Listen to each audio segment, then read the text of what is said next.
She was one of the most powerful CEOs in Boston, commanding boardrooms and billion-dollar deals with a single glance. But when her young daughter was given days to live, all her wealth and influence meant nothing until a quiet single-dad veteran, working as a night custodian with calloused hands and a shattered past, walked into that hospital room and offered something no doctor could provide. This isn't just a story about survival. It's about broken people finding each other in the darkest hours, about gifts that can't be bought, and about how the ones we overlook often carry exactly what we need. If you believe in the power of unexpected connections, second chances, and moments that change everything, stay with us. Please consider subscribing to our channel and sharing this journey with someone who still believes miracles. We're ordinary faces. Before we jump back in, tell us where you're tuning in from, and if this story touches you, make sure you're subscribed, because tomorrow, I've saved something extra special for you. The scent of expensive coffee and leather filled the executive suite on the 42nd floor of Quantum Tower in downtown Boston. Floor-to-ceiling windows offered a view that most people would never see, except in photographs. The Charles River winding through the city like a silver ribbon, the golden dome of the State House catching morning light, and beyond it all, the Atlantic stretching toward infinity. Victoria Townsend stood at those windows every morning at 6:30 sharp, reviewing quarterly projections on her tablet while her assistant prepared briefings for the day ahead. At 34, she had become the youngest CEO in the history of Novatech Industries, a pharmaceutical research company valued at $3.7 billion. She had clawed her way up from a scholarship student at Boston University to the corner office through sheer willpower, 90-hour work weeks, and an ability to see market trends before her competitors even knew they existed. The business magazines called her a visionary. The board called her indispensable. Her investors called her a safe bet. But none of them knew that every night she drove home to an empty penthouse in Back Bay, microwaved whatever her meal service had delivered, and fell asleep reading bedtime stories to a framed photograph. Her daughter Zoe was 7 years old, with wild curls the color of autumn leaves and a laugh that could fill entire rooms. Zoe lived with Victoria's mother in a quiet neighborhood in Brookline, attending private school and ballet classes and weekend art programs that cost more than most families spent on rent. It was a good life, a stable life, the kind of childhood Victoria herself had never had. Victoria told herself this arrangement made sense. She worked 16-hour days. She traveled constantly. Her mother was retired, patient, nurturing in ways Victoria had never learned to be. It was practical, efficient, best for everyone. But 3 weeks ago, everything had shattered. Zoe had collapsed during ballet practice, seizing violently on the studio floor while other parents screamed for someone to call an ambulance. By the time Victoria arrived at Boston General Hospital, her daughter was already in the ICU, hooked to machines that beeped and hissed with mechanical indifference. The diagnosis came 48 hours later, delivered by Dr. Rachel Kensington, one of the hospital's top neurologists, in a voice that was both gentle and final. Acute autoimmune encephalitis. Rare, aggressive, and in Zoe's case, treatment-resistant. They had tried steroids, immunoglobulin therapy, plasmapheresis. Nothing worked. The inflammation in Zoe's brain continued to spread, causing seizures, cognitive decline, and progressive organ failure. Without a miracle or an experimental treatment that didn't yet exist, Dr. Kensington said quietly, Zoe had perhaps a week, maybe less. Victoria had built an empire on solving impossible problems. She had turned failing companies profitable, navigated hostile takeovers, outmaneuvered competitors with decades more experience. But standing in that hospital room, watching her daughter's chest rise and fall beneath a tangle of tubes and wires, she realized with crushing clarity that all her power meant absolutely nothing. She couldn't negotiate with biology. She couldn't strategize against cellular inflammation. She couldn't buy her way out of this nightmare, though she had certainly tried. She had flown in specialists from Johns Hopkins, Mayo Clinic, even a renowned immunologist from Switzerland. They all said the same thing: "We're sorry. There's nothing more we can do." So Victoria did something she hadn't done in 15 years. She stayed. She canceled every meeting, postponed every conference call, and delegated emergency authority to her coup. Then she pulled a chair beside Zoe's hospital bed and didn't leave. She read picture books out loud even though Zoe couldn't respond. She played recordings of Zoe's favorite songs. She held that small, limp hand and whispered promises she didn't know how to keep. The days blurred together in a haze of antiseptic and fluorescent lighting. Nurses came and went with practiced sympathy. Doctors checked monitors and updated charts with increasingly grim expressions. Her mother visited daily, red-eyed and trembling, but Victoria could barely speak to her. What was there to say? That she had prioritized quarterly earnings over bedtime stories? That she had chosen investor meetings over dance recitals? That she had been so busy building a legacy she had forgotten to be present for the one person who actually mattered? On the 5th night, Victoria stood in the hospital cafeteria at 2 a.m, staring at a cup of coffee she had no intention of drinking. The cafeteria was nearly empty except for a few exhausted medical residents and a cleaning crew working quietly in the corner. She watched them without really seeing them. People in navy blue uniforms pushing mops and wiping down tables. Invisible labor that kept the hospital functioning, while everyone else focused on the dramatic work of saving lives. One of the custodians caught her attention, though she couldn't say why. He was older than the others, maybe late 30s, with dark hair pulled back in a small ponytail and a face that looked like it had forgotten how to be young. He moved with a peculiar kind of stillness, not slow exactly, but deliberate, like every motion was considered. While the other workers chatted quietly among themselves, he worked in complete silence, methodical and alone. Victoria turned away, her throat tight. What did it matter? What did any of this matter when Zoe was upstairs dying and there was nothing, absolutely nothing, that Victoria's brilliant mind or vast resources could do to stop it? She threw the coffee in the trash and took the elevator back to the ICU. When she entered Zoe's room, she found her mother asleep in the recliner, mouth slightly open, face creased with exhaustion.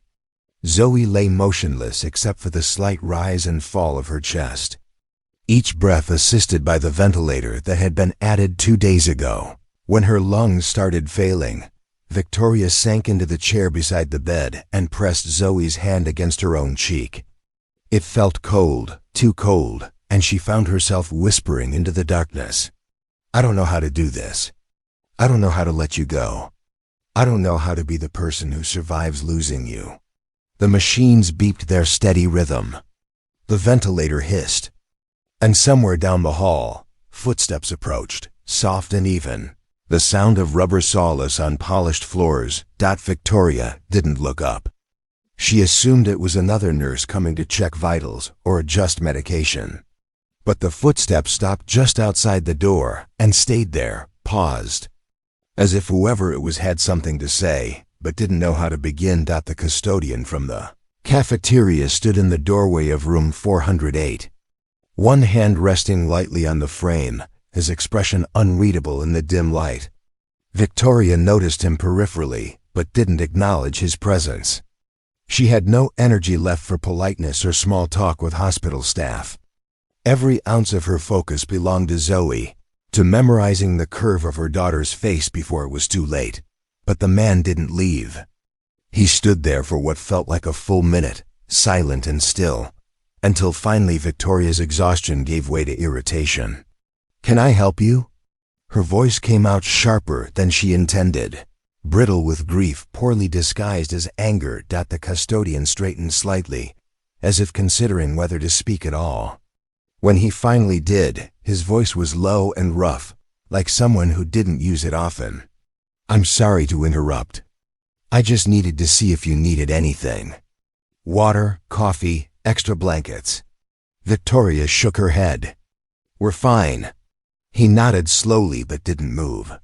His gaze shifted to Zoe, and something in his expression changed, softened in a way that made Victoria's chest tighten. "How old is she?" he asked quietly. 7, same age as my daughter was. Was. The word hung in the air between them, heavy with implication. Victoria looked at him properly for the first time, taking in the tired lines around his eyes, the careful way he held himself, like a man carrying weight no one else could see. "I'm sorry," she said, and meant it. He gave a small, sad smile. "Me too." There was a pause, the kind that should have been awkward, but somehow wasn't. Then the man glanced at the monitors, the tangle of 4 lines, the ventilator mask covering half of Zoe's small face. "The doctors say there's nothing more they can do," Victoria heard herself saying, though she hadn't planned to share this with a stranger. "They've tried everything. Now they're just waiting for her body to give up." The custodian was quiet for a moment, then said, "Sometimes the body needs a reason to keep fighting. Something the machines can't give. Something the machines can't give." The custodian was quiet for a moment, then said, "Sometimes the body needs a reason to keep fighting. Something the machines can't give." Victoria's jaw tightened. And what would that be? Positive thinking? Prayer? "I've tried both. They don't work." "No," he said gently. "Connection, presence, the kind of thing that reminds the soul it's not alone." Preparing and narrating this story took us a lot of time, so if you are enjoying it, subscribe to our channel. It means a lot to us. Now back to the story. She wanted to dismiss him, to tell him he didn't understand, that this wasn't some Hallmark movie where love conquered all. But something in his voice, in the way he spoke about souls and connection like they were real, measurable things, stopped her. "Who are you?" she asked. "Name's Joshua Martin. I work the night shift, cleaning floors mostly. But I used to do something different a long time ago." "What did you do?" He hesitated, then said, "I was a medic. Combat medic overseas. Saw a lot of people on the edge of dying. Learned some things about what keeps them here and what lets them go." Victoria stared at him. "You're a veteran." "Yes, ma'am. And now you clean hospitals." "It's honest work, quiet, lets me think." She wanted to ask more, wanted to understand how someone went from saving lives on battlefields to mopping floors in the middle of the night. But before she could, Joshua took a step into the room, his movements careful, respectful. "Can I show you something?" he asked. Victoria tensed. "Show me what?" "Something I used to do when people were hurt and scared. It doesn't fix anything medical, but sometimes it helps anyway." Every instinct told her to refuse, to protect Zoe from whatever well-meaning but useless gesture the stranger wanted to offer. But she was so tired, so desperate. And there was something about the way he looked at her daughter, not with pity, but with recognition. Like he understood exactly what it felt like to watch someone you loved slip away.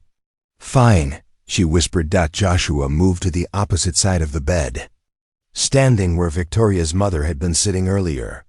He looked down at Zoe for a long moment, then did something Victoria didn't expect. He placed one hand very gently on Zoe's shoulder, barely touching, and closed his eyes. "What are you doing?" Victoria asked.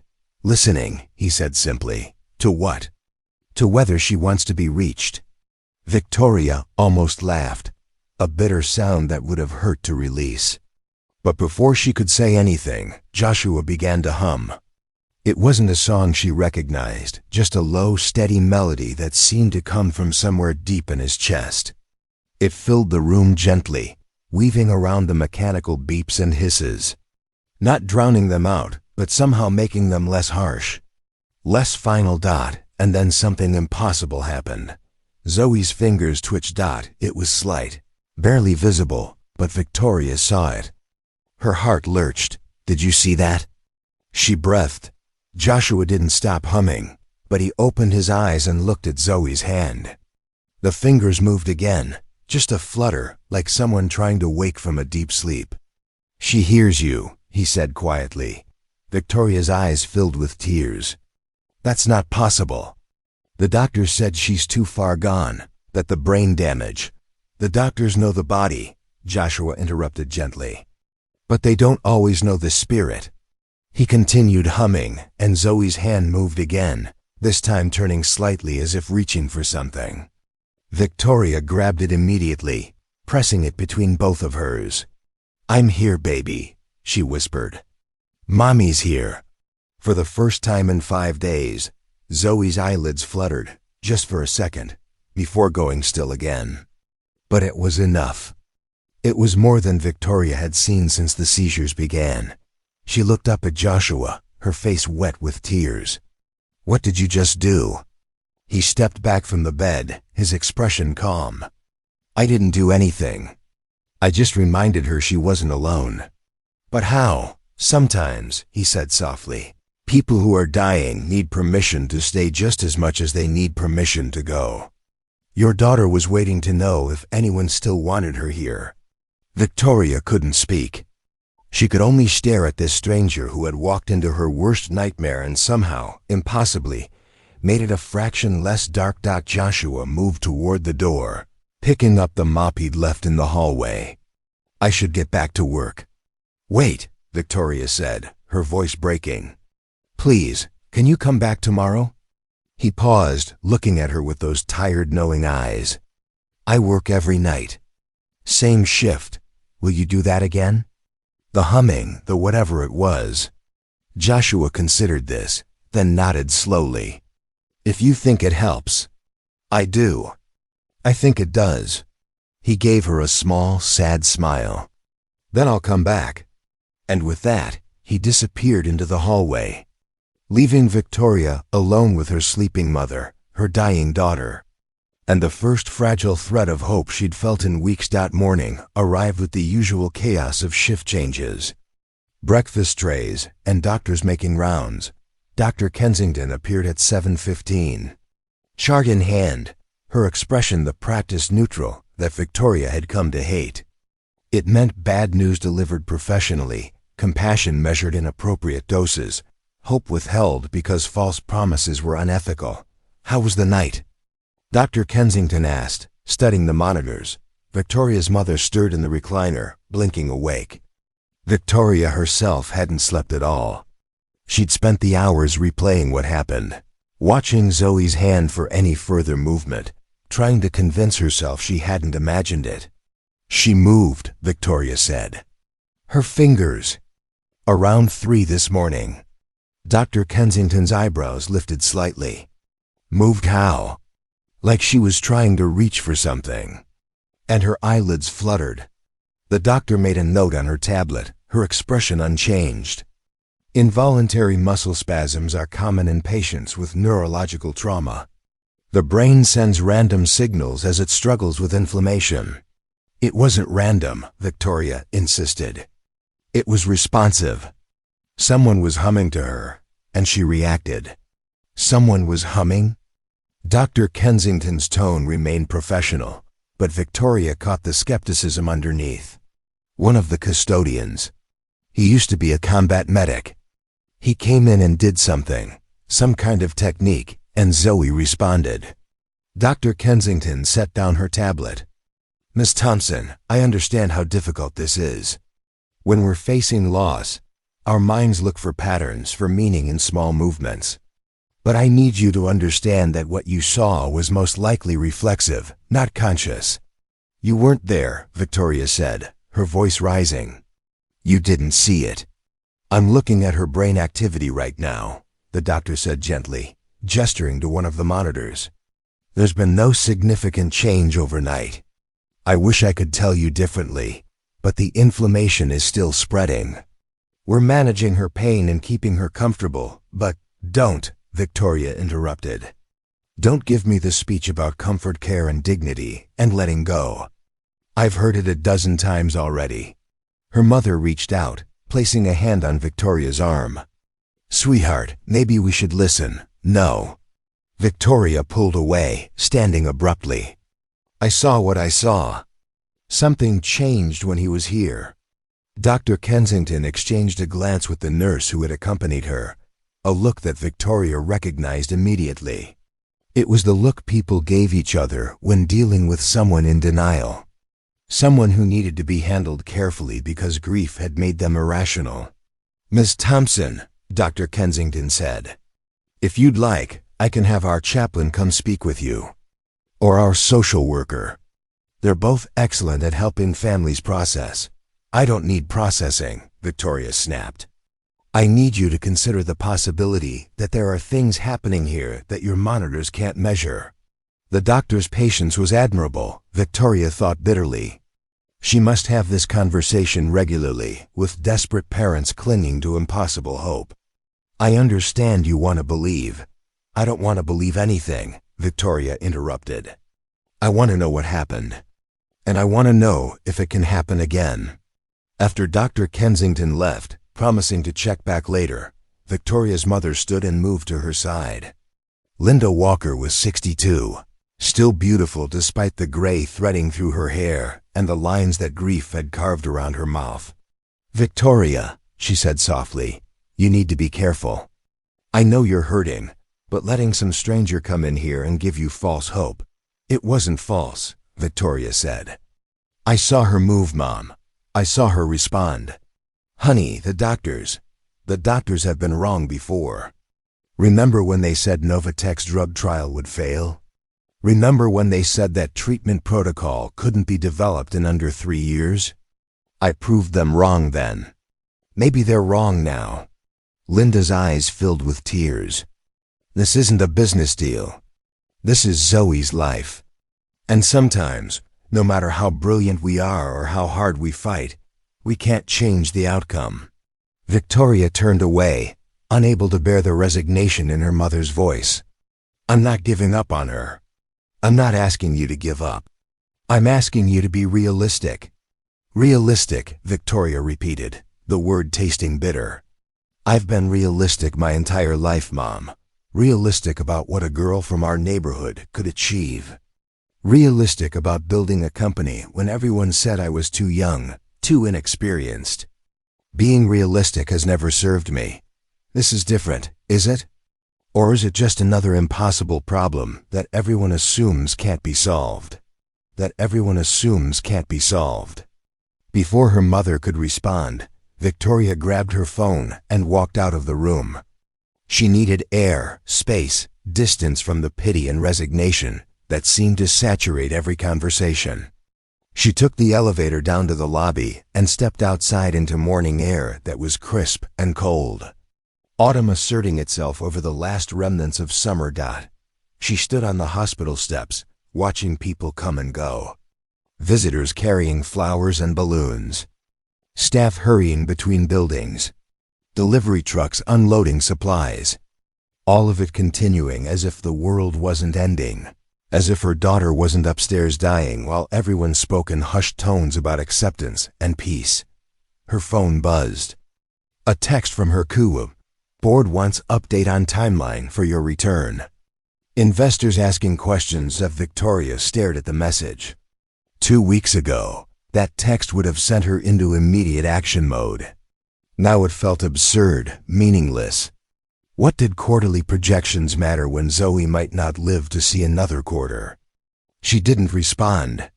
Instead, she pulled up the hospital staff directory on her phone and searched for Joshua Martin. Nothing came up. She tried variations. Josh Martin, J. Martin, Joshua M. Still nothing. Either he wasn't listed in the public directory, or he worked for an outside contractor. Looking for someone? Victoria spun around. Joshua stood a few feet away, wearing street clothes now, jeans and a faded green jacket. His hair was loose around his shoulders, and he looked somehow younger in daylight, though the weariness in his eyes remained. "I was looking for you, actually," Victoria admitted. "I wanted to thank you for last night, and to ask if you'd come back tonight." Joshua shifted his weight, uncomfortable with the attention. "I work the same shift every night. I'll be there." "The doctors think I'm imagining things," Victoria said. They say what I saw was just muscle spasms, random nerve signals. They think I'm in denial. Maybe you are, Joshua said quietly. Or maybe you're the only one paying close enough attention to notice what's real. Victoria studied him, this strange man who spoke in riddles and hummed like it was medicine. What did you really do last night? Was it some kind of technique they taught you in the service? Joshua looked away, toward the street where morning traffic was building. Not exactly. It's something I learned after, when I was trying to figure out how to keep living after my daughter died. What happened to her? Victoria asked, then immediately regretted the question. I'm sorry, you don't have to leukemia, Joshua said simply. She was 6. We tried everything, chemo, radiation, bone marrow transplant. Nothing worked. Toward the end, when she was in so much pain the morphine barely helped, I started humming to her. Old songs my grandmother used to sing. I don't know why. Maybe because I didn't know what else to do. His voice was steady, but Victoria could hear the grief underneath, old and deep and never fully healed. And it helped? She asked. It helped her not feel alone. Helped her know someone was there who wasn't trying to fix her or save her. Just someone who was willing to sit with her in the pain. He paused. She died 3 days before her 7th birthday. That was 8 years ago. Victoria's throat tightened. I'm so sorry. Joshua nodded. After she died, my marriage fell apart. Couldn't stay in the same house, same city. Joined up, went overseas. Tried to save other people's kids since I couldn't save my own. Did that for a few years, until I realized I was just running from the pain instead of learning to carry it. So you came back and became a custodian? I came back and needed work that was simple, honest, something where I could be useful without having to make life or death decisions anymore. He looked at her directly. The humming isn't magic, Ms. Thompson. It's just presence. It's just showing up and being willing to witness someone else's suffering, without trying to fix it or explain it away. But Zoe moved, Victoria insisted. She responded. Yes, Joshua agreed. She did, so something is working. Or, he said gently, she's just fighting as hard as she can. And sometimes that fight shows up in small ways the machines don't recognize. Victoria felt her hope deflating, anger rushing in to fill the space. So you think the doctors are right? That I'm just seeing what I want to see? I think, Joshua said carefully, that you're seeing what's true. Your daughter is still here, still fighting. Whether that fight ends in healing or in peace, I don't know. But she deserves to have someone who believes she's worth fighting for. Of course she's worth fighting for, Victoria said, her voice breaking. She's my whole world. I just forgot to show her that until it was almost too late. Joshua's expression softened. Then show her now. That's all any of us can do. He turned to leave and Victoria called after him. Will you really come back tonight? He looked back over his shoulder. I said I would. Why?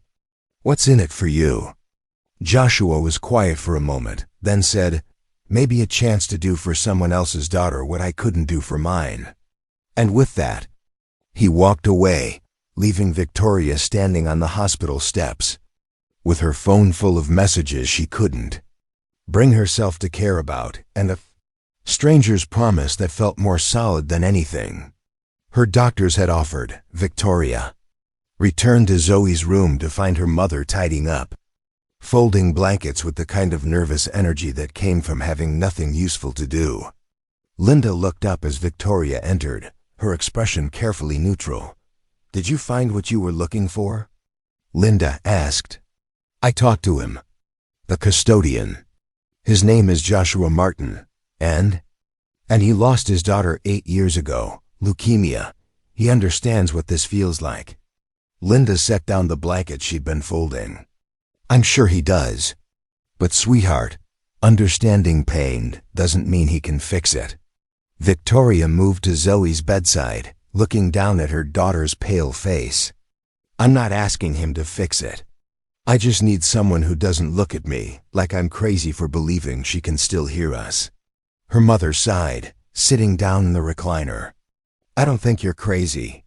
I think you're a mother watching her baby die, and that would make anyone desperate for hope. Is that so wrong?" "No," Linda said softly. "It's human. But I don't want you to get hurt worse than you already are." Victoria didn't respond.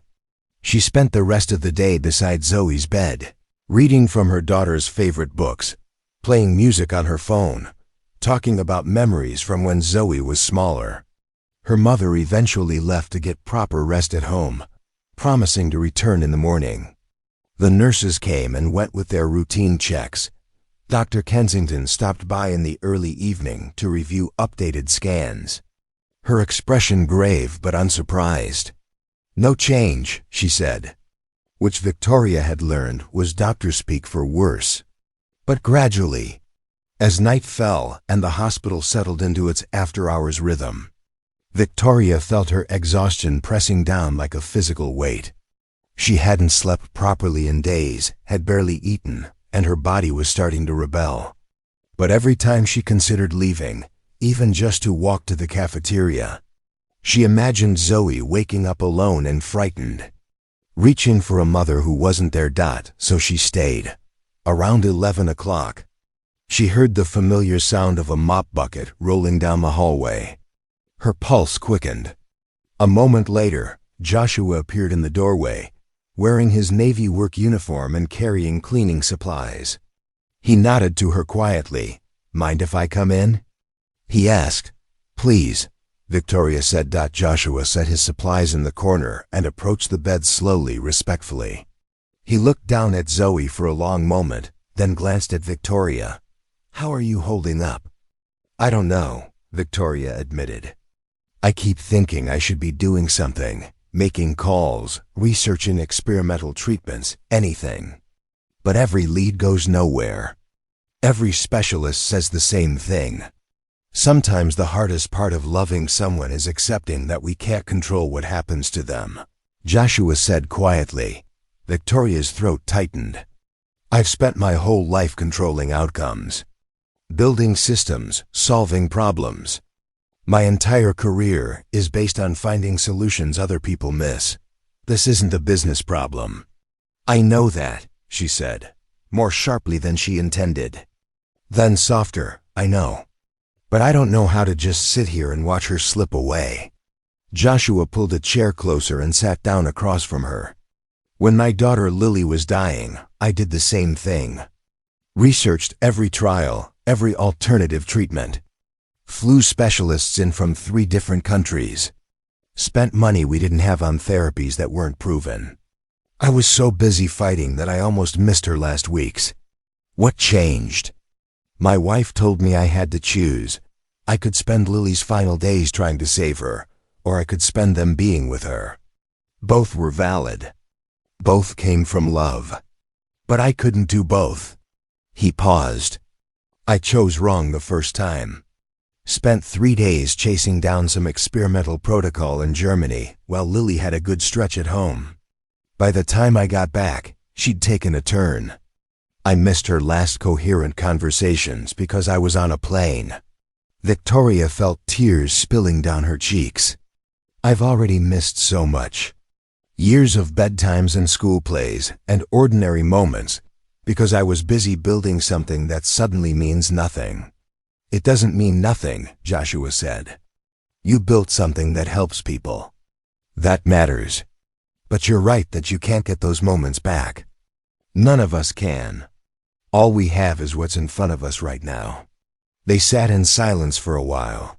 The only sounds the mechanical breathing of the ventilator and the steady beep of the heart monitor. Then Joshua stood and moved closer to Zoe's bed.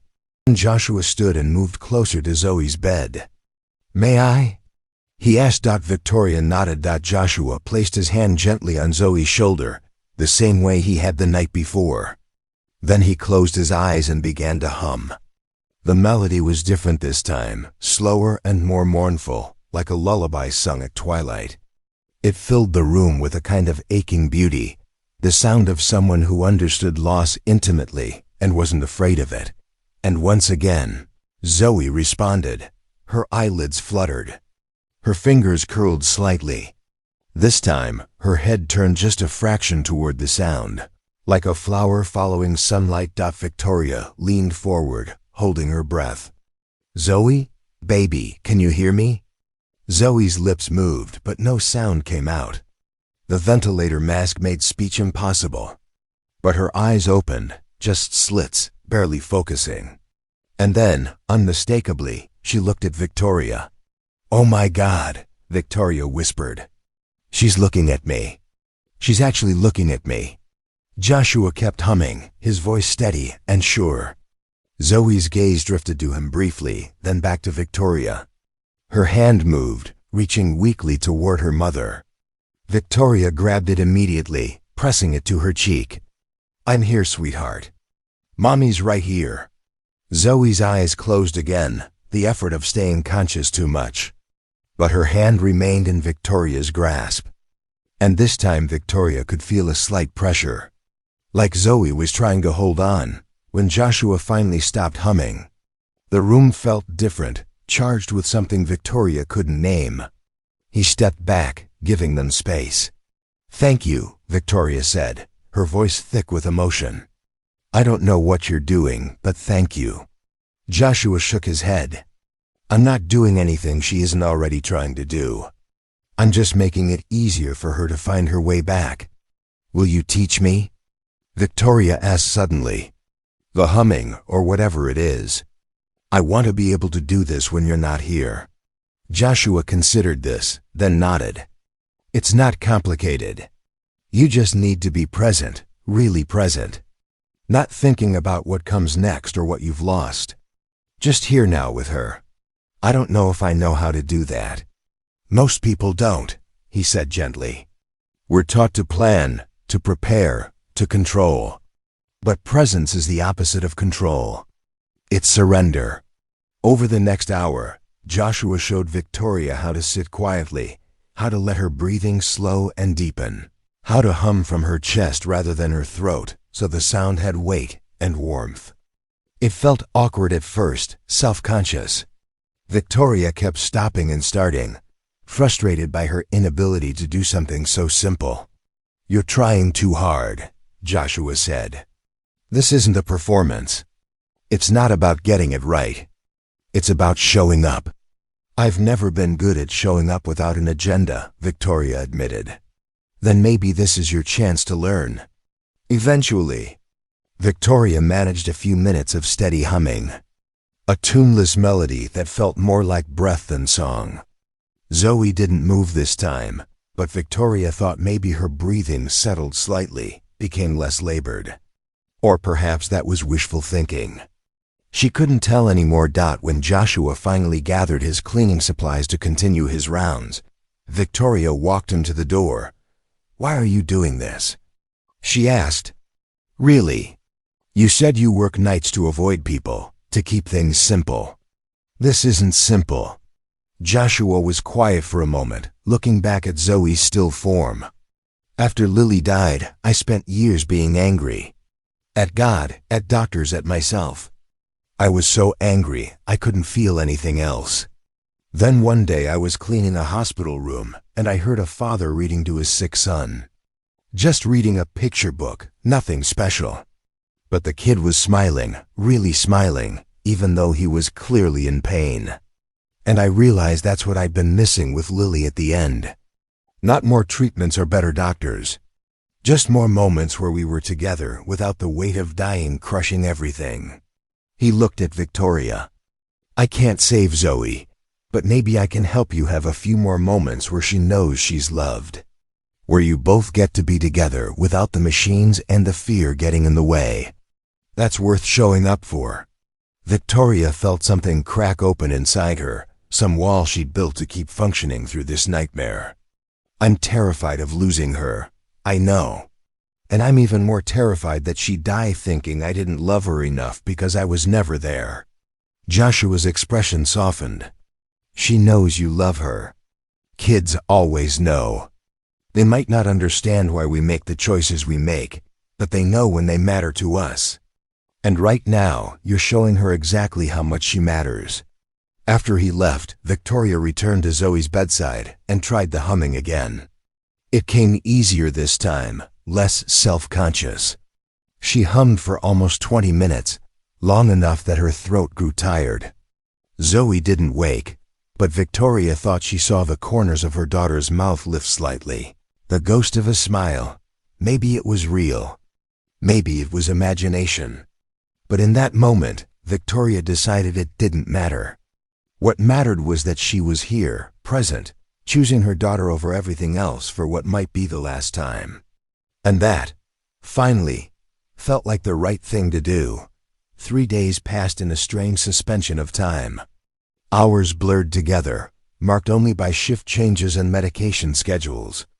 Victoria barely left Zoe's room, except for brief trips to shower in the staff bathroom or force down food she couldn't taste. Her mother returned each morning, bringing fresh clothes and gentle encouragement. The board sent increasingly urgent messages about her absence. Victoria ignored them all. Every night, Joshua came. He never stayed long, maybe 30 minutes, sometimes an hour. He would clean the room thoroughly, then sit with Zoe and hum those wordless melodies that seemed to come from somewhere ancient and sad.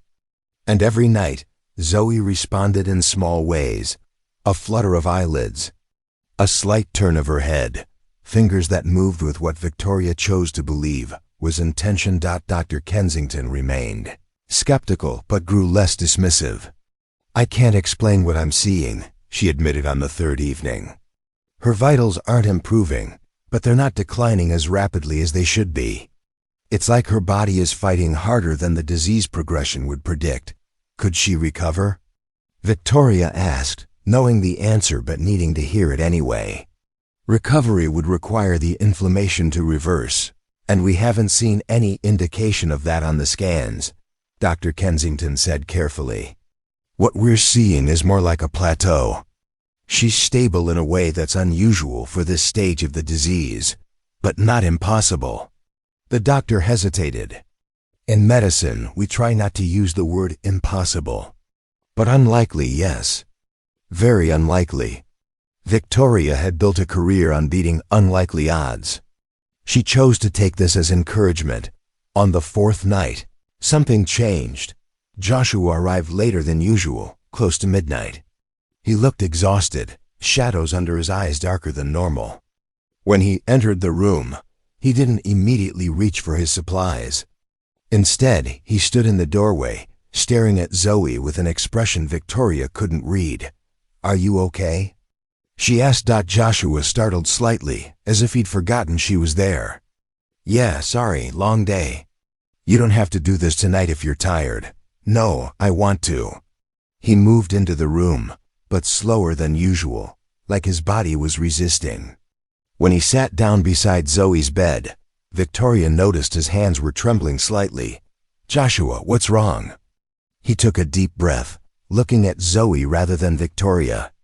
"Today is Lily's birthday. She would have been 15. Victoria's heart clenched. "I'm so sorry. You should have taken the night off." "I can't," he said quietly.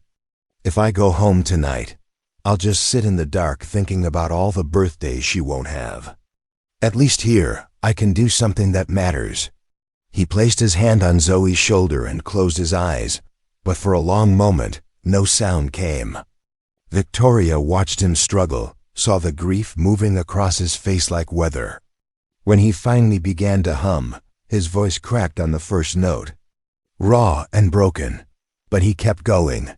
The melody was different this time, more complex, with rising and falling phrases that felt like questions being asked and answered. It sounded like longing, like memory, like a father singing to a daughter who existed now only in the space. Between notes. And then something extraordinary happened. Zoe's eyes opened, not the flutter Victoria had seen before, but fully open, focusing with clear intent. Her gaze moved from Joshua to Victoria, and for the first time in over a week, there was recognition there.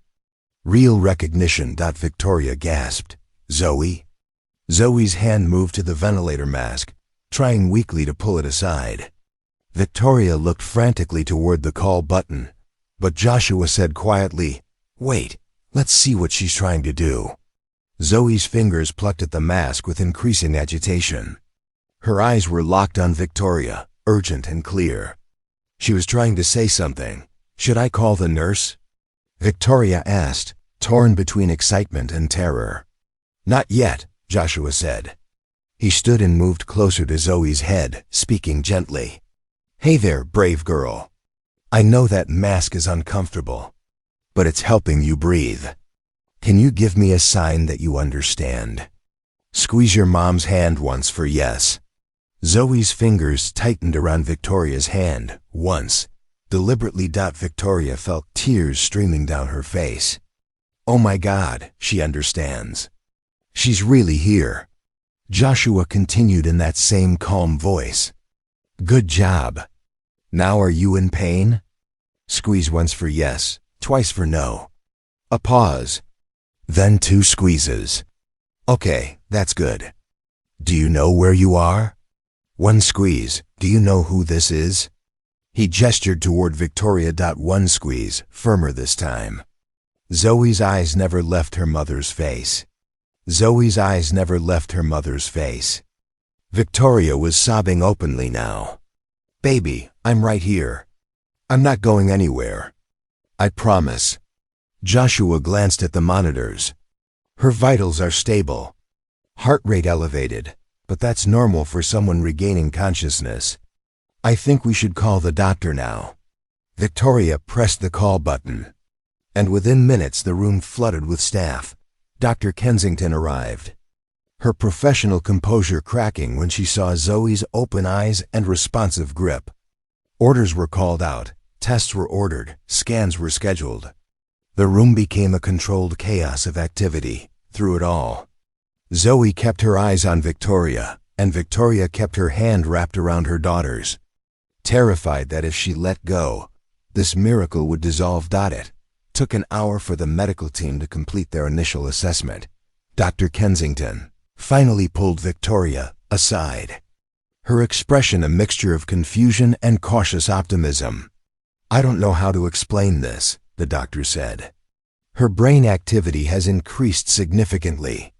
The inflammation markers in her latest blood work are down, not dramatically, but measurably. And she's clearly regained significant cognitive function." "Does this mean she's recovering?" Victoria asked, hardly daring to hope. "It means something is happening that we don't fully understand. We need to run more tests, get updated imaging. But yes, this is the first genuinely positive development we've seen since she was admitted." After the medical team left, after the nurses had settled Zoe back into a peaceful rest and dimmed the lights, Victoria found Joshua sitting in the hallway outside the room. His head in his hands, she sat down beside him. "You did that. Whatever just happened, you did that." Joshua shook his head. "I didn't do anything. That was all her, all Zoe. She chose to come back. But you showed her the way." He looked at her, his eyes red-rimmed and exhausted. "Maybe, or maybe this is just what happens when someone loves another person enough to show up every day, even when it hurts. You've been here constantly, talking to her, fighting for her. That matters more than anything I did." Victoria leaned back against the wall, feeling like she might collapse from the weight of relief and residual terror. "I thought I'd lost her. I thought tonight might be the last night." "Tonight might have been," Joshua said quietly. "We don't know what tomorrow brings. But tonight, she came back. That's enough." They sat together in the quiet hallway, 2 people who understood loss intimately and had somehow, against all logic, witnessed something that looked like hope taking shape. After a while, Victoria said, "You should go home, rest. You've done enough. So have you. I can't leave her. I know." Joshua stood slowly, gathering the cleaning supplies he'd abandoned earlier. "But maybe tomorrow you can rest for a few hours. Let your mother sit with her. Zoe's going to need you strong for whatever comes next." Victoria nodded, knowing he was right but uncertain she could actually do it. As Joshua turned to leave, she called after him, "Joshua? Happy birthday to Lily. I think she'd be proud of what you did tonight." He paused, his back to her, and Victoria saw his shoulders shake once before he steadied himself. When he looked back, his eyes were wet but his voice was clear. "Thank you. That means more than you know." After he left, Victoria returned to Zoe's room and sat in the familiar chair beside the bed. Her daughter slept peacefully, her breathing stronger than it had been in days. Victoria took her hand gently and whispered into the darkness, "Stay with me, baby. Please keep fighting. I need more time to show you how much you matter. How much you've always mattered."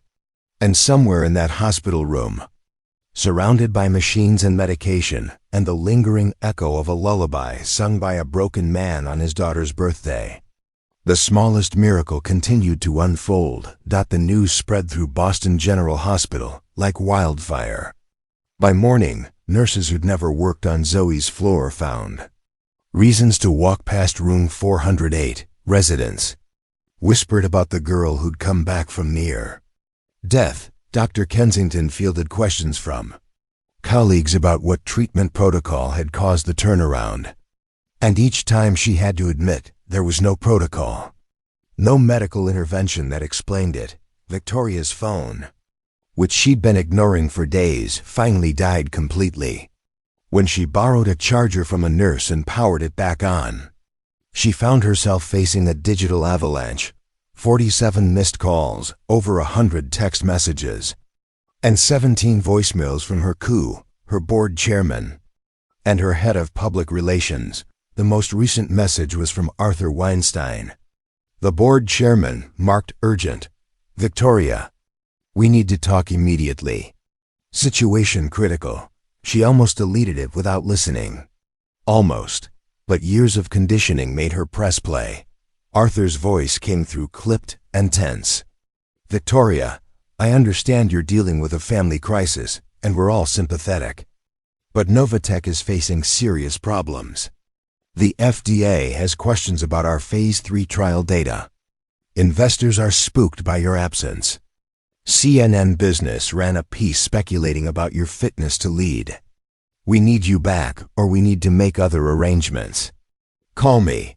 Victoria stared at the phone, feeling the familiar pull of obligation. Novatech was her creation, built from nothing over 10 years of relentless work. The Phase 3 trial he mentioned represented hundreds of millions in potential revenue, a breakthrough treatment for autoimmune disorders that could help millions of patients. People were depending on her, but so was Zoe. She called her mother instead of Arthur. Linda answered on the second ring. "How is she?" Her mother asked immediately. "Better, conscious, responding. The doctors are calling it unprecedented. Oh, thank God." Linda's voice broke.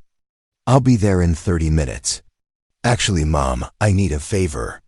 Can you stay with Zoe this morning while I handle something?" "Of course. What is it?" Victoria hesitated. "Work stuff. I've been ignoring them for days, and apparently things are falling apart." There was a long pause.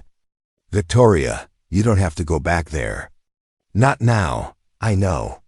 But maybe I need to handle this, set things straight. I can't just disappear without explanation." Her mother's sigh was audible. "All right. But promise me you'll come back quickly. I promise." An hour later, Victoria stood in the lobby of Quantum Tower for the first time in 2 weeks. She'd borrowed clean clothes from her mother's car and done her best to look presentable, but she knew she looked haggard. The security guard did a double take when she walked in, then quickly waved her through. The elevator ride to the 42nd floor felt surreal, like returning to a life that belonged to someone else. When the doors opened, her assistant Maria practically fell out of her chair. "Ms. Thompson, we didn't know you were coming in today. Is Arthur in?" "Yes, with the executive team. They're in the conference room. Should I tell them you're here?" "No need. I'll show myself in." Victoria walked down the familiar hallway, past offices she'd personally designed, walls covered with awards and photos from company milestones. It all felt distant now, like looking at someone else's achievements. She opened the conference room door without knocking. 7 people sat around the table, mid-discussion. They all turned as she entered, and the room fell silent. Arthur Winstein recovered first, standing with a smile that didn't reach his eyes. "Victoria. Thank God, we've been trying to reach you for days." "I know. My daughter has been dying. Didn't have time for phone calls." The bluntness landed like a slap. Arthur's smile faltered. "Of course. We're all very concerned about your family situation. How is she?" "Improving, actually. Against all odds. That's wonderful news." Arthur gestured to an empty chair. "Please sit. We have a lot to cover."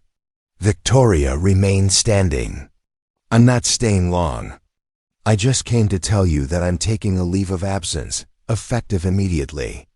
Michael can serve as acting CEO until further notice." Michael Chen, her coup, blinked in surprise. "Victoria, are you sure that's wise right now?" "With everything happening is exactly why I'm sure," Victoria interrupted. "My daughter nearly died while I was busy building quarterly projections. I'm not making that mistake again." Arthur's expression hardened. "I understand you're under stress, but this isn't just about you. We have shareholders, employees, patients depending on our success. The FDA issues alone require your personal attention. Then handle them. That's what I pay you for." "Victoria, be reasonable." "I am being reasonable," she said, her voice rising. "For the first time in years, I'm actually being reasonable. I built this company because I wanted to help people, remember? Well, there's a person who needs me more than this company does right now." Sarah Martinez, the head of legal, cleared her throat. "We can certainly arrange a temporary leave. But there are procedures, board approvals." "Figure it out," Victoria said flatly. "I'll sign whatever paperwork you need. But I'm not coming back until my daughter is out of danger, and I don't care what that means for stock prices or investor confidence." Arthur stood, his patience clearly exhausted. "If you walk out of here now, the board may decide to make your absence permanent." Victoria met his gaze without flinching. "Then I guess they'll have to make that decision." She turned and walked out, her heart pounding but her steps steady. Behind her, she heard urgent whispers breaking out, but she didn't look back. By the time she reached the elevator, her phone was already buzzing with calls. She silenced it and rode down in peace. But peace didn't last. That evening, while Victoria sat with Zoe reading picture books, her mother pulled her aside with a concerned expression. "You need to see this," Linda said. Holding up her phone, the screen showed a business news headline: "Novatech CEO abandons company during crisis. Board considers replacement." Victoria scanned the article quickly.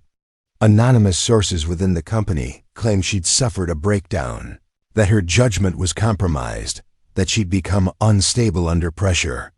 One quote particularly stung: "She's always been brilliant but difficult. This situation with her daughter seems to have pushed her over the edge." "They're trying to force me out," Victoria said, her voice hollow. "Does that matter to you?" Her mother asked gently. Victoria looked through the window into Zoe's room, where her daughter lay sleeping peacefully, her chest rising and falling with breaths that were increasingly her own as they weaned her off the ventilator. She thought about the last 2 weeks, the terror and helplessness, but also the moments of connection she'd had with Zoe, the hand squeezes, the eye contact, the way Zoe had smiled slightly when Victoria sang her favorite song off key. "No," Victoria said finally. "It doesn't matter at all." But that night, after her mother left and Joshua arrived for his usual shift, Victoria couldn't hide her distress. Joshua noticed immediately. "What happened?" he asked. She showed him the article. He read it carefully, then handed back her phone. People fear what they don't understand, he said. You chose your daughter over your career. That's incomprehensible to people who've never had to make that choice. They think I'm having a breakdown. Are you? Victoria considered this. Maybe. Or maybe I'm finally waking up from a different kind of breakdown. The kind where you're so focused on success that you forget why you wanted it in the first place. Joshua nodded slowly. When I came back from overseas, people thought I was crazy for taking a custodian job. Guy with my experience, my training. They said I was wasting my potential. But I knew I needed simple, honest work that let me heal. Other people's opinions about that didn't matter. This is different. I built that company. It's my legacy. Maybe, Joshua said. Or maybe your legacy is sleeping in that room, fighting to stay alive because someone finally showed her she was worth fighting for. Victoria felt tears threatening again. I'm scared I've ruined everything. My career, my reputation, maybe even the company I spent a decade building. Would you trade any of it for the last 2 weeks with Zoe? She didn't hesitate. No, not a single moment. Then you haven't ruined anything that actually matters. They sat in comfortable silence, watching Zoe sleep. After a while, Joshua pulled out his phone and showed Victoria a photo. A little girl with dark curls and a gap-toothed smile, holding a stuffed rabbit. That's Lily, he said. This was taken about a month before she got sick. She was obsessed with that rabbit, took it everywhere. She's beautiful, Victoria said softly. She was. And if I could go back, knowing what I know now, I would have quit my job, sold everything we owned, and spent every second with her. But I didn't because I thought I was doing the right thing, providing, building a future. Turns out the only future that mattered was the present I kept missing. He put the phone away and looked at Victoria directly. You're getting a chance I never got. Don't waste it worrying about people who can't understand why you made the only choice that makes sense.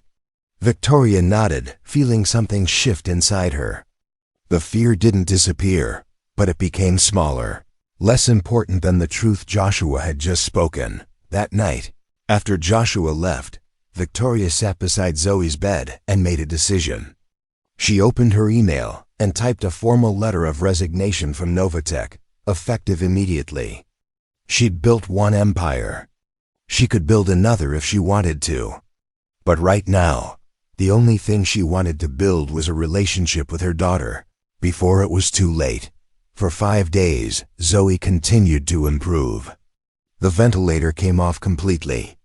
She began speaking in whispers, then in full sentences.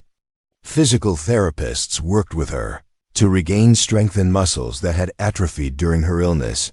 Dr. Kensington remained cautiously optimistic, running test after test, trying to understand what had caused such an unprecedented reversal. Victoria barely left the hospital. She slept in the recliner beside Zoe's bed, ate meals from the cafeteria, and ignored the growing storm surrounding her resignation. Novatech stock had dropped 12% in 3 days. Business publications ran pieces analyzing her downfall. Former colleagues gave anonymous interviews suggesting she'd been unstable for months. None of it touched her. Let them say what they wanted. She was exactly where she needed to be. Joshua continued his nightly visits, though they were briefer now. Zoe was awake more often, and he didn't want to intrude on their time together. But he'd stop by around midnight, chat with Zoe about her drawings or the books Victoria had been reading to her. A soft melody, then disappear back into his custodial rounds. On the 6th night, everything changed. Victoria woke to alarms screaming. She jolted upright in the recliner, disoriented, her heart hammering. Nurses rushed into the room, moving with urgent efficiency. Zoe was seizing, her small body convulsing violently, eyes rolled back, foam at the corners of her mouth. No, no, no, Victoria whispered, stumbling to her feet. She was getting better. She was fine. Dr. Kensington appeared, barking orders. Medications were administered. The seizure continued. 2 minutes. 3. Victoria stood pressed against the wall, watching helplessly as the medical team fought to stabilize her daughter. Finally, after what felt like hours but was probably less than 5 minutes, the seizure stopped. Zoe went limp, unconscious. The monitors steadied but at lower levels than before. Dr. Kensington worked quickly, checking vitals, ordering immediate scans. When she finally turned to Victoria, her expression was grim. "The inflammation has returned," she said quietly, more aggressive than before. "It's possible her immune system mounted a temporary response that gave us those good days, but now it's overwhelmed." Victoria felt the room spinning. "What does that mean?" "It means we're back where we started. Possibly worse." "No," Victoria said, shaking her head. "No, she was recovering. You saw it. Everyone saw it." "I know," Dr. Kensington said, her voice gentle but firm.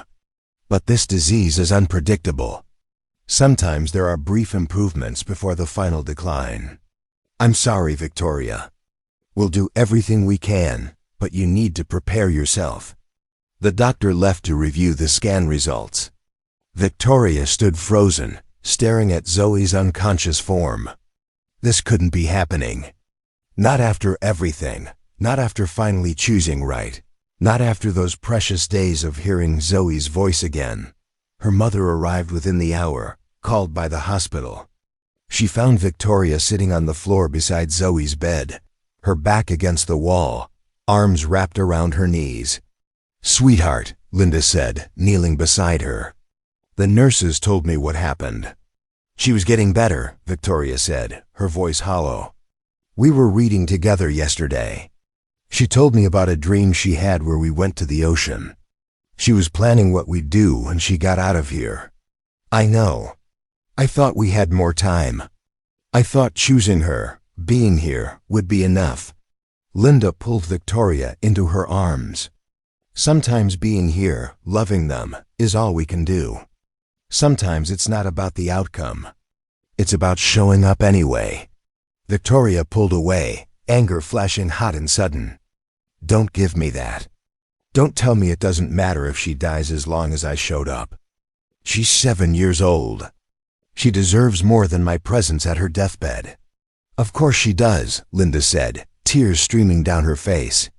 "But we don't always get what we deserve. None of us do." Victoria couldn't stay in that room, couldn't watch the machines tracking Zoe's decline. She walked out, moving blindly through hallways until she found herself in the hospital chapel. It was empty, just rows of simple wooden pews and a stained glass window catching the first light of dawn. She sat down heavily, staring at nothing. "I don't believe in you," she said to the silence. "I never have. But if you're there, if there's any mercy in this universe, please don't take her. Take me instead. Take everything I've built, everything I am. Just let her live." The silence didn't answer. She sat there for over an hour before she heard footsteps. Joshua appeared in the doorway, still in his work uniform. He must have heard about the seizure from the nursing staff. "Can I sit?" he asked. Victoria nodded. They sat in silence for a long time. Finally, Victoria spoke, her voice broken. "You were wrong. Being present wasn't enough. Loving her wasn't enough. She's dying anyway." Joshua was quiet, then said, "When Lily was dying, I sat exactly where you're sitting now." Said almost the same words. "I was so angry I couldn't see straight. What did you do?" "I stopped trying to make sense of it. Stopped trying to find meaning or lessons or silver linings.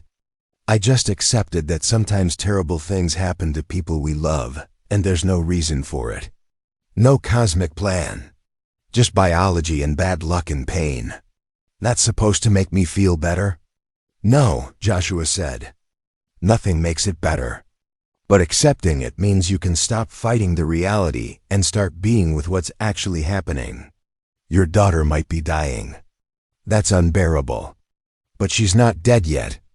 And you can still choose how you spend whatever time she has left. Choose how you spend whatever time she has left. Victoria felt something crack inside her chest, a dam breaking. She sobbed, deep wrenching sounds that came from somewhere she didn't know existed. Joshua didn't try to comfort her or tell her it would be okay. He just sat beside her, steady and present, while she fell apart. When she finally quieted, exhausted and empty, she asked the question she'd been terrified to voice. How do you survive losing them? Joshua took a long breath. You don't survive it. Not really. You just learn to carry it differently. Some days it's lighter than others. Some days it crushes you all over again. But you keep going because staying still in that moment of loss forever doesn't honor them. They lived. That mattered. And you finding a way to keep living, that matters too. Victoria wiped her face. I don't know how to do this. Nobody does. You just do it anyway. They returned to Zoe's room together. The morning shift nurses had settled her comfortably, adjusting pillows and blankets. Zoe looked small and fragile, her breathing shallow. Victoria took her hand gently. I'm here, baby, she whispered. Whatever happens, I'm right here. And for the first time since this nightmare began, Victoria stopped waiting for a miracle. She stopped bargaining with God or fate or the universe. She simply sat with her daughter, present in the grief and the love and the terrible not knowing of what came next. Joshua stood in the doorway for a moment, watching them. Then quietly he began to hum. The hours crawled by with excruciating slowness. Zoe remained unconscious, her vitals weak but stable. Dr. Kensington came and went, her updates increasingly somber. The newest scans showed the inflammation spreading rapidly through Zoe's brain. Without a sudden reversal, she had perhaps a day, maybe two. Victoria's mother stayed close, making quiet phone calls to family members, preparing for the worst. Joshua continued his regular shift but stopped by the room more frequently. Never staying long but always present enough to remind Victoria she wasn't alone as evening approached. Victoria asked her mother to go home and rest. Linda hesitated but finally agreed, exhausted from days of vigil. Alone with Zoe, Victoria climbed carefully into the hospital bed, curling around her daughter's small body. I'm sorry I wasn't there more, she whispered. I'm sorry I chose work over bedtime stories and ballet recitals and lazy Sunday mornings. I thought I was building something for you, a legacy security. But you just wanted me. Zoe's breathing continued, soft and shallow against Victoria's chest. If you need to go, Victoria said, tears soaking into the pillow. If you're tired of fighting, it's okay. I'll be sad forever, but I'll survive. You don't have to stay for me. She fell asleep like that, wrapped around her daughter, and for the first time in weeks she dreamed. In the dream, Zoe was healthy and laughing, running through a field of wildflowers. She turned and called out, "Come on, Mama, keep up." And Victoria ran after her, breathless and joyful. She woke to find Joshua sitting in the chair beside the bed. The room was dark except for the soft glow of monitors. He was watching them with an expression of such profound sadness that Victoria's breath caught. "What time is it?" she asked quietly, not moving from her position beside Zoe. "Just past midnight." Victoria carefully extracted herself from the bed. Not wanting to disturb Zoe, she sat in the second chair, facing Joshua. "You look like you have something to say," she observed. Joshua was quiet for a long moment, then reached into his pocket and pulled out a folded piece of paper, worn soft from handling. He held it for a moment before offering it to Victoria. "What is this?" she asked. "A letter. From Lily. She wrote it 2 days before she died. My wife found it tucked in her favorite book." Victoria unfolded it carefully. The handwriting was shaky, clearly written by someone very weak, but the words were clear. "Dear Daddy, I know I'm going to die soon. I heard the doctors talking when they thought I was asleep. I'm not scared, but I'm worried about you. You're always so sad even when you smile. Please don't stay sad forever. Please remember that I loved you and that I wasn't scared at the end because you were there. Love, your Lilybug. Victoria felt tears streaming down her face as she carefully refolded the letter and handed it back. She was braver than I was, Joshua said, his voice rough. I was the one who was terrified. But she was ready. She'd made her peace. Why are you showing me this?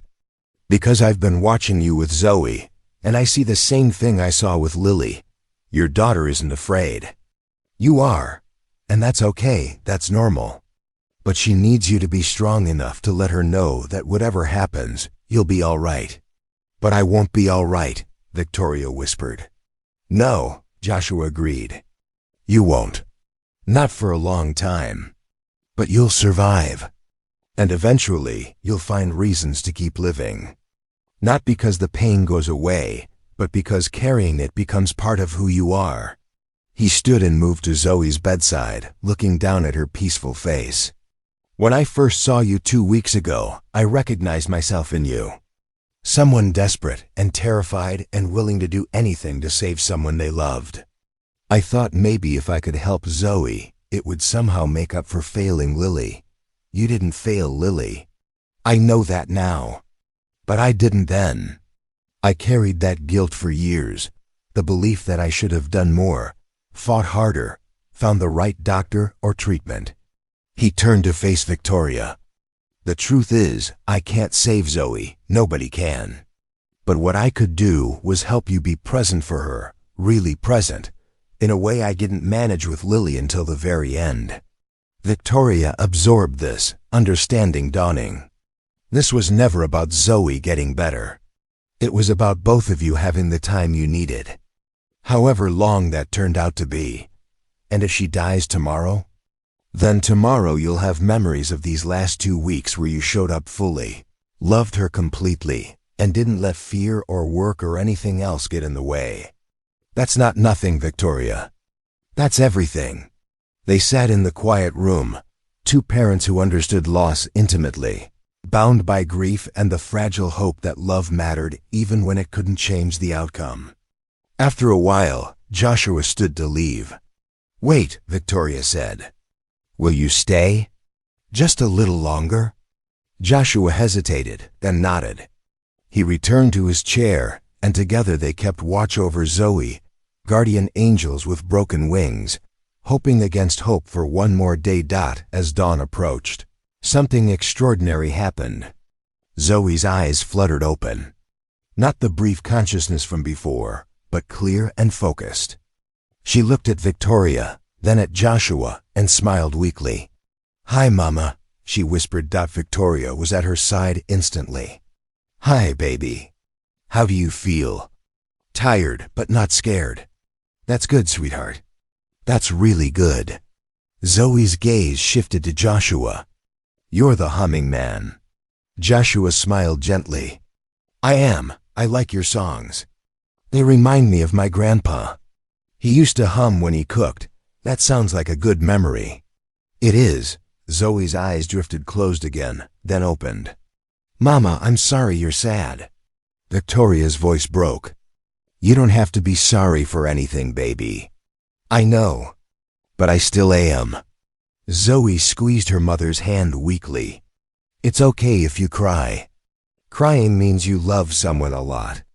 And there, in that hospital room, as morning light crept through the windows, Victoria understood what Joshua had been trying to tell her.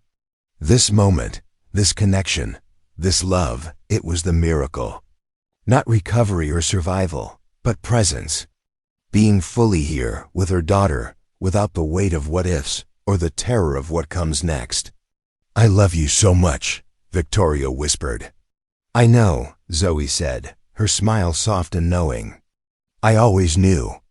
Zoe slept again, her breathing shallow but steady. Victoria refused to leave her side, holding her hand like a lifeline. Joshua remained in the corner of the room, quiet and watchful. Neither of them spoke about what might come next. They simply existed in that fragile present moment, around mid-morning. Dr. Kensington arrived for her rounds, accompanied by 2 residents. She approached Zoe's bedside with her usual professional demeanor. But Victoria noticed something different in her expression. A flicker of surprise. The doctor checked the monitors, reviewed the overnight vitals, then examined Zoe carefully. She asked the residents to step outside, then turned to Victoria with a look that was equal parts confusion and cautious wonder. "I need to run more tests," Dr. Kensington said slowly. "But her vitals have stabilized significantly since last night. Her brain activity shows patterns I haven't seen since before the relapse." Victoria's heart stuttered. "What does that mean?" "Honestly, I don't know. It could be a temporary plateau before further decline, or it could indicate something else entirely. We need updated imaging to understand what's happening neurologically." Within hours, Zoe was taken for a full battery of scans. Victoria paced the hallway outside radiology, her mother beside her offering silent support. Joshua had gone home to sleep after his night shift but promised to return that evening. When Zoe was wheeled back to her room, she was awake and asked for juice in a voice that sounded stronger than it had in days. Victoria helped her drink through a straw, marveling at the simple act of her daughter swallowing, wanting something. Engaging with the world. Dr. Kensington returned 3 hours later with a tablet displaying brain scans. She pulled up a chair, and her carefully controlled expression finally cracked into something resembling amazement. "The inflammation is receding," she said, pointing to areas on the scan. "I've never seen autoimmune encephalitis reverse this rapidly without aggressive intervention. Her immune markers are normalizing, the swelling in her brain tissue is decreasing, and her cognitive function appears to be returning." Victoria felt like the floor had dropped out from under her. "She's recovering?" "I'm hesitant to use that word yet.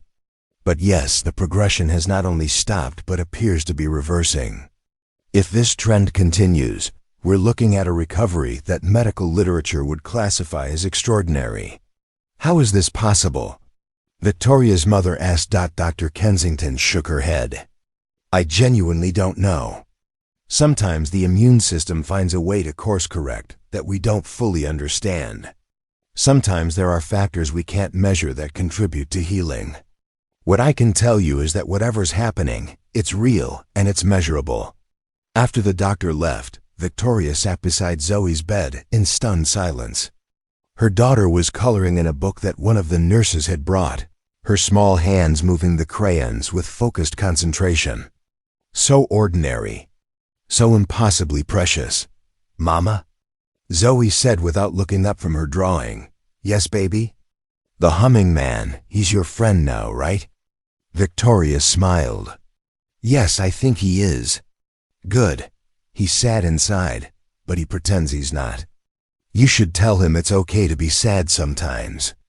Victoria looked at her 7-year-old daughter, this small person who had somehow become wise beyond measure through her suffering.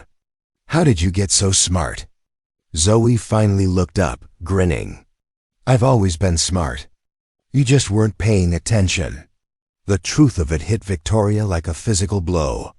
How many moments had she missed? How many insights and observations and funny comments had she been too busy to notice? She'd thought she was building a future for Zoe, but she'd been missing Zoe's present. "You're right," Victoria said quietly. "I wasn't paying attention. But I am now, and I'm going to keep paying attention. Even when I'm not sick anymore. Especially then." That evening, when Joshua arrived, Victoria met him in the hallway before he could enter the room. His eyes immediately went to her face, reading her expression. "What happened?" he asked, tension in his voice. "She's getting better. Really better. The scans show the inflammation reversing." Joshua's face went through a series of emotions: disbelief, hope, joy, and finally something that looked like pain. He leaned against the wall, one hand over his mouth. "That's incredible," he said, his voice thick. "It is. The doctors can't explain it, but it's happening. Joshua nodded, but Victoria saw tears gathering in his eyes. I'm happy for you. Really, I am, but it hurts, Victoria said gently. Yeah, it does. Because Lily didn't get this. She didn't get the miraculous recovery. She just got the decline in the end. Victoria took his hand. Zoe asked about you today. She said you're sad inside, but you pretend you're not. She thinks I should tell you it's okay to be sad. Joshua laughed, a broken sound. Smart kid. She is. And she wants to see you. Will you come in? He hesitated, then nodded. Together they entered the room where Zoe sat propped up on pillows, looking more alert than Victoria had seen her in weeks. When she saw Joshua, her face lit up. You came back. Zoe said, Of course I did. Wouldn't miss it. Mama says you're sad because your daughter died. Joshua blinked, clearly not expecting such directness. Yeah, I am. That's okay. Being sad means you loved her a lot. Joshua's composure finally broke. He sat down in the chair beside the bed and cried, really cried, in a way Victoria suspected he hadn't let himself do in years. Zoe reached out and took his hand. This small girl who'd been knocking on death's door, offering comfort to a grown man drowning in old grief. It's not fair that she died, Zoe said simply. But I bet she's glad you were her daddy. Joshua squeezed her hand gently. Thank you. That means more than you know. They sat like that for a while, three people bound together by pain and hope, and the mysterious alchemy of showing up for each other when it mattered most. Eventually, Joshua composed himself and stood to leave. Will you keep visiting? Zoe asked. Even when I go home? Joshua looked at Victoria, who nodded. If your mom says it's okay, then yes. I'd like that. Good, because you give the best hugs, and Mama needs someone to teach her how to hum properly. She's terrible at it. Victoria laughed, a real laugh that felt like sunshine after endless rain. She's not wrong. After Joshua left, Victoria climbed carefully into the hospital bed beside Zoe, wrapping her arm around her daughter. I love you more than anything in this world, Victoria whispered. I know, Mama, I always knew. Even when you were busy. And in that moment, Victoria understood that healing came in many forms. Zoe's body was mending in ways that defied medical explanation. But Victoria's heart was mending too, rebuilding itself around what actually mattered. Learning to measure success not in quarterly earnings or market share, but in moments exactly like this one. 6 months later, spring had transformed Boston into something vibrant and alive. The Charles River sparkled in afternoon sunlight, and the public garden exploded with tulips and daffodils.